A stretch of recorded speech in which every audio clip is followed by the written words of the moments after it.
Président, Monsieur le Ministre. Je vais dire un petit mot sur la question de l'énergie. Et peut-être en introduction, simplement enfoncer une porte ouverte, mais je pense qu'on ne le répète jamais assez, comme le défi est gigantesque. Des secteurs entiers vont devoir être électrifiés pour sortir des énergies fossiles dans les années à venir, et en même temps, on ne pourra plus produire cette électricité avec du charbon et du gaz.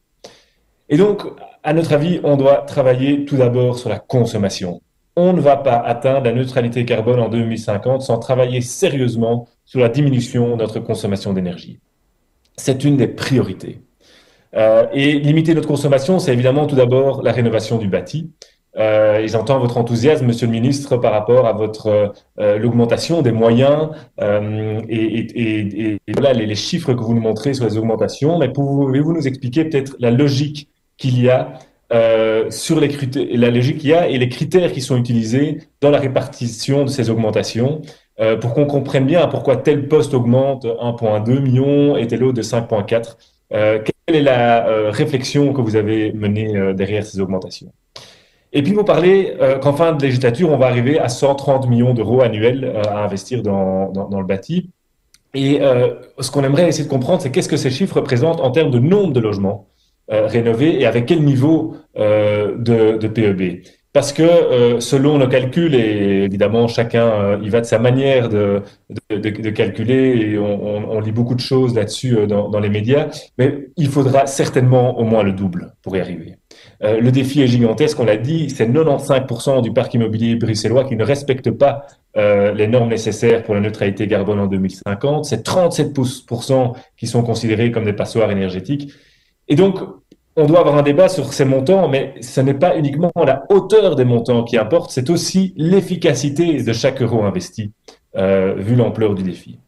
Alors, est-ce que vous convenez aussi, comme nous, malgré l'enthousiasme que je partage par rapport à l'augmentation de ces montants, mais est-ce que vous convenez que ce ne sera pas suffisant, qu'il faudra autre chose? Et si oui, quelles sont les pistes que vous allez continuer à développer pour arriver à l'ampleur de ce qu'on a besoin pour rénover le bâti bruxellois? Ensuite, en termes de consommation, il y a les compteurs intelligents qui sont extrêmement importants, les compteurs digitaux. Ils sont essentiels aux communautés d'énergie, mais aussi pour lisser les pics de consommation. Et on est extrêmement en retard sur ce dossier par rapport aux autres régions. On en installe environ 9 000 par an à Bruxelles, 30 000 par an en Wallonie, 30 000 par mois en Flandre. Et donc, je voudrais comprendre votre stratégie là derrière. Le gouvernement a lancé, je vois dans le budget de Bruxelles Environnement, le gouvernement a aussi lancé une étude sur les champs électromagnétiques générés par ces compteurs intelligents. Pouvez-vous nous rassurer sur votre volonté de déployer à grande échelle ces compteurs? Et alors, j'ai aussi une question par rapport à cette alliance emploi-environnement, Vous rassurer parce que sur le fait de j'ai le l'impression que faire vous ou de ne l'axez pas le faire? Juste vous- que je comprenne bien votre question. Il faut vous rassurer sur le fait de le faire ou de ne pas le faire? de le faire, De pardon. le faire. Vous Oui, désirez que nous tout déployions à de fait, manière excusez-moi. généralisée. Ok. Vous avez raison de préciser. Non, c'était Euh, une vraie question. Je ne comprenais vraiment Tout à pas la fait. portée de votre question. Et alors, par rapport à l'Alliance emploi-environnement, j'ai l'impression que vous l'axez fort sur la rénovation et le bâti, mais c'est aussi dans le déploiement de ces compteurs intelligents, c'est aussi dans le déploiement des bornes électriques qu'on va devoir créer un tissu économique soutenant ce déploiement pour évidemment que voilà, ce soit aussi des emplois bruxellois et une activité économique bruxelloise qui puisse en bénéficier. Dernier point que je voulais appuyer sur la question de la consommation, c'est la sobriété numérique. J'ai essayé d'appuyer le point en commission économie-emploi avec Monsieur Kerfaï sur la question de la digitalisation, mais je dois vous dire que j'ai pas eu beaucoup de répondants et je voudrais voir avec vous, et je tente ici, c'est un sujet essentiel de cette sobriété numérique. Qu'est-ce qui va être fait dans cette région pour adresser ce problème qui va aller grandissant dans les années à venir et qui ne peut pas se limiter à simplement qui ne peut pas se limiter simplement au débat sur la 5G, qui est beaucoup plus large que ça, évidemment.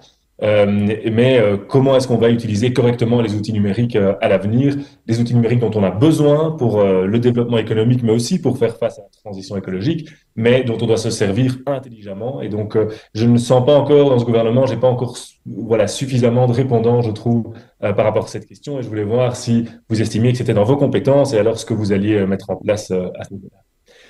Et puis, il y a la question, après limiter la consommation, il y a la question de la production. On doit transiter vers une production d'électricité qui n'émet pas, ou en tous les cas nettement moins de CO2.